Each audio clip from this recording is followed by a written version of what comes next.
여러분 안녕하세요. 반갑습니다. 토익 술술 최사쌤입니다. 오늘은요 여러분 우리 Part 2 관련돼서 어떻게 공부해야 되는지, 리뷰 방법은 어떤 것들이 있는지, 또 여러분들이 주의하셔야 되는 부분까지 모두 정리해 드리도록 할게요. 자, 우리가 Part 2라고 하면은 짧은 질문을 들으시고 짧은 대답을 정답으로 골라주시는 부분이죠. 가장 유일하게 우리 LC랑 RC 통틀어서 선택지가 딱 3개밖에 없습니다. A, B, C 3개 중에 정답 하나 골라주시면 되고요.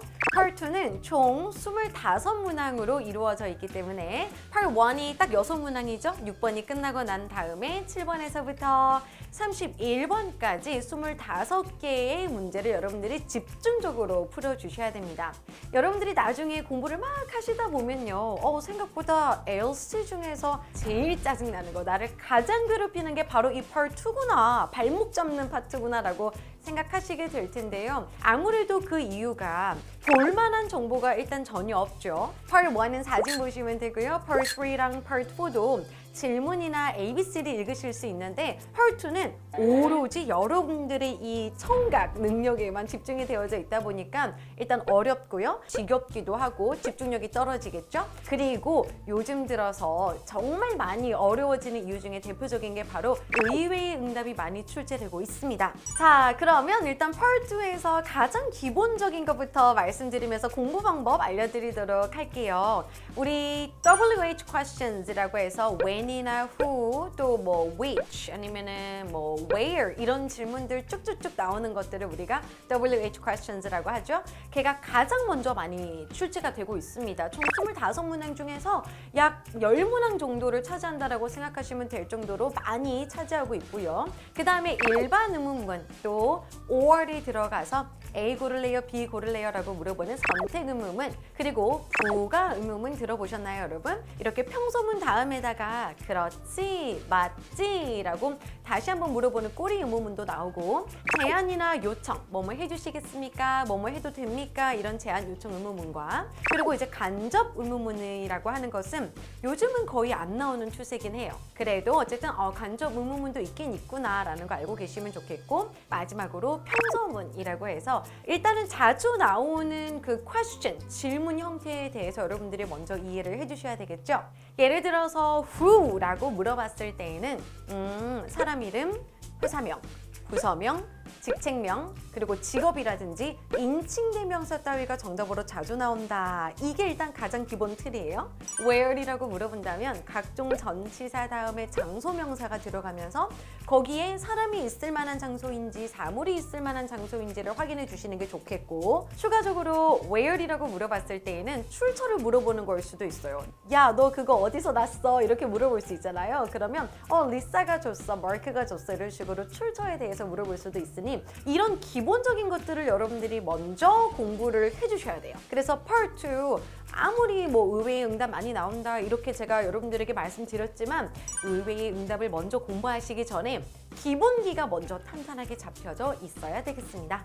자, 그럼 이번에는 Part 2에서 자주 나오는 오답 포인트 정리 한번 해보도록 할까요? WH로 물어봤을 때에는 yes 혹은 no 라고 들어가면 오답이다 라는 거 먼저 가져가시고요. 자, 그리고 Part 2가 정말 잘하는 건 바로 비슷한 소리라든지 뭐 유사하거나 동일한 소리가 들어갔을 때에는 오답률이 굉장히 올라갑니다. 예를 들어서 the sign, design, 또 department, the apartment, department, the apartment. 이것도 the apartment가 마치 department처럼 들릴 수도 있고요. repair, repaint, repair, repaint. 역시나 소리가 비슷하게 들어가죠. 또 유명한 것 중에 우리가 회사라고 하면은 뭐 a company라고 하는데 a company도 있지만 그냥 a company, 동반하다라는 뜻을 가지는 것도 있어요. 이런 식으로 뭔가 소리가 비슷하고 유사하게 들어가는 것들은 오답일 확률이 높기 때문에 주의해 주셔야 되겠습니다. 그리고 다른 의문사로 대답하는 경우에요. 예를 들어서 우리가 when이라고 물어보면은 가장 기본적으로 어떤 시점이라든지 그런 표현들이 먼저 생각나시죠. 회의가 언제예요? 라고 하면 오늘 오후입니다. 다음 주에요. 2시예요. 이런 답변 먼저 생각나실 건데, when이라고 물어봤는데 갑자기 at the airport 이렇게 나오게 되면 얘는 where이라는 질문과 어울리는 답변 유형이기 때문에 이것도 오답이다라고 생각해 주시면 되겠습니다. 자, 그리고요. 연상어 오답률이라는 게 있어요. 연상되는 단어들이 들렸을 때에도 오답률이 굉장히 높거든요. 예를 들어서 우리가 restaurant, 식당이다라고 하면 메뉴도 생각나고 drinks도 생각나고요. 그죠? 뭐 점심, lunch, dinner 이런 것들 다 생각나시죠? 이렇게 딱 연상되는 단어들이 들렸을 때 오답일 확률이 높은 경우가 많습니다. 또 airport, 공항이라고 하면 뭐 ticket이라든지 airplane이라든지 이런 것들이 역시나 생각나기 때문에 그런 연상어 부분도 여러분들이 유의해 주셔야 돼요. 그러니까 part 2는 뭐냐면 짧은 질문이 딱 들어갔을 때 당신은 이거를 정말로 이해를 하셨어요? 이 내용을 이해를 하셔야지만 A, B, C를 들었을 때 올바른 정답을 고를 수 있어요 라는 게 사실은 포인트거든요. 그런데 질문을 이해를 못 하시는 분들은 유사한 발음이 들어가거나 연상어 오답이라든지 이런 걸로 함정을 딱 만들어 놨을 때 소리에만 혹은 특정 단어에만 너무 집중하기 때문에 그 함정에 빠지기가 되게 쉬워요. 그래서 그 함정에 빠지지 않기 위해서라도 일단은 오답에 대한 이해를 여러분들이 열심히 해주셔야 되겠습니다. 자, 그럼 또 자주 나오는 정답들도 같이 확인해 보셔야 되겠죠. 뭔가를 물어봤을 때 정확하게 상대방이 이거야, 몇 시야, 어디로 가 라고 이야기해 줄 수도 있지만 한번 확인해 볼게요 라고 이야기할 때도 많아요. Let me check 아니면 I'll check 정말 자주 나오고 저도 잘 모르겠어요도 빈출 정답이죠. I'm not sure, I have no idea, 나 잘 모르겠어. I don't know 쉽지만 나오기도 하고요. I can't remember, 기억이 안 나요. 모든 걸 다 기억할 수는 없잖아요. 그죠? I can't remember 아니면 not that I know of.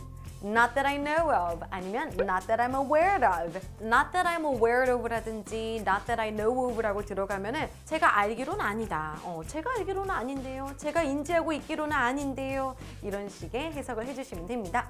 그 외에도 잘 나오는 것들 예를 들어서 언제야 라고 물어봤을 때 몇 월 며칠이야 라고 이야기해주면은 정말 좋은데 It's on your calendar. It's on your calendar. 네 달력에 있어. 이렇게 이야기해버릴 때가 있거든요. 정말 그럴 때 마음의 상처를 받아요. 아니 그 얘기 좀 해주면 될 것을 갖다가 그죠? 어쨌든 그런 것도 정답으로 나올 수 있다는 점 기억해 두시고요. 아니면 It hasn't been announced yet. 아직 발표되지 않았습니다.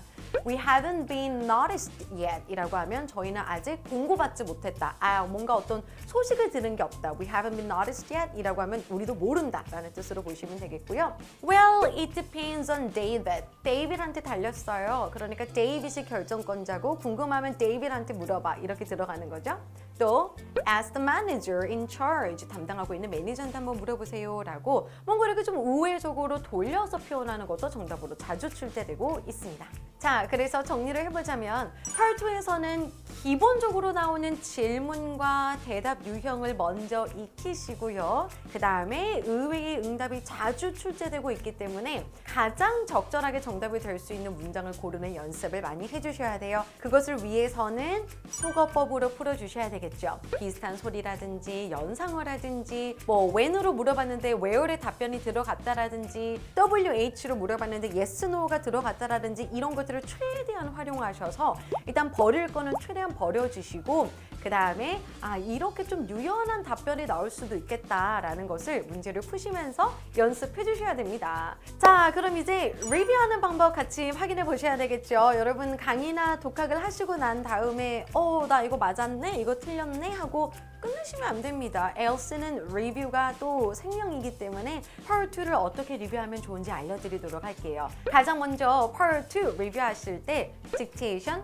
꼭 해보시길 바랍니다. 받아쓰기를 할 수 있는 정도의 분량이에요. 왜냐하면 Part 1 같은 경우도 좀 짧은 편이고 Part 2도 조금 짧은 편이기 때문에 여러분들이 적으시면서 특히나 내가 의문사를 잘 적었는지 when이라고 들어갔는지 where이라고 들어갔는지 확인하는 거 너무 중요하잖아요. 그래서 딕테이션을 꼭 해주시고 그러고 난 다음에는 일단 왜 정답이고 왜 오답인지를 확인해 주셔야 되겠죠. 왜냐? 우리가 속어법에 대해서 공부를 했기 때문에 이거는 이런 포인트 때문에 오답이었고 얘는 지금 뭐 내용상 정답이 될 수가 없고 얘는 연상되는 단어가 들어가 있고 이 친구는 비슷한 발음이 들어가 있는 이런 식으로 정답과 오답의 포인트를 확실히 구분해 주셔야 되겠습니다. 자, 이렇게 충분히 여러분들이 스크립트를 보시고 또 딕테이션을 하시고 분석을 하고 난 다음에는 때는 입이 바빠져야 되겠죠? 원어민 소리를 따라 하시면서 한 문장씩 먼저 따라 읽어주십시오. 따라 읽으실 때는 이게 꼬이는 게 없게끔 여러분 최소 2번에서 3번까지 반복해서 읽어주시고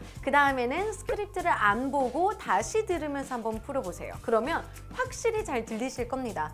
쌤, 제가 미리 다 공부를 했고 분석도 했기 때문에 들리는 건 당연하죠 라고 생각하시겠지만 물론 그것도 맞아요. 맞는데 그래도 다시 한번 점검을 했을 때에는 좀 느낌이 다를 수가 있어요. 그게 나중에 또 실력이 될 수 있는 부분이라서 여러분들 다시 한번 풀어보는 걸 추천드리고 가능하시다면 쉐도잉이라고 하죠. 자, 쉐도잉은 뭐예요? 스크립트를 안 본 상태에서 들었을 때 바로바로 입으로 따라 나오는 걸 쉐도잉이라고 합니다. 여러분들이 조금 더 내가 좀 자신 있다, 나는 더 잘할 수 있다, 나는 조금 더 고득점을 바란다 하시는 분들은 쉐도잉까지 추천드리고 싶어요. 자, 그래서 Part 2 공부법이랑 뭐 포인트 그리고 리뷰하는 방법까지 여러분 조금 영상을 찍어봤습니다. 어떠셨나요, 여러분? 도움 잘 되고 계신 거 맞으시죠? 저는 다음에는 Part 3 그리고 Part 4 역시나 계속해서 좀 디테일한 정보로 여러분들 인사드릴 거고요. Part 2를 정복을 잘 하셔야지만 남들보다 더 고득점을 받을 수 있다는 거 항상 생각하시면서 집중력 연습도 많이 해주셔야 돼요. 한 3문제 풀고 지쳐가지고 안 할래 이러지 마시고요. 25문항을 한 호흡에 여러분들이 소화를 해내셔야 되니까 마라톤 연습하시는 것처럼 한 번에 쫙 집중해서 풀어보는 것도 연습하시길 바랄게요. 자, 그러면 저는 다음 시간에 뵙도록 할게요. 수고하셨습니다.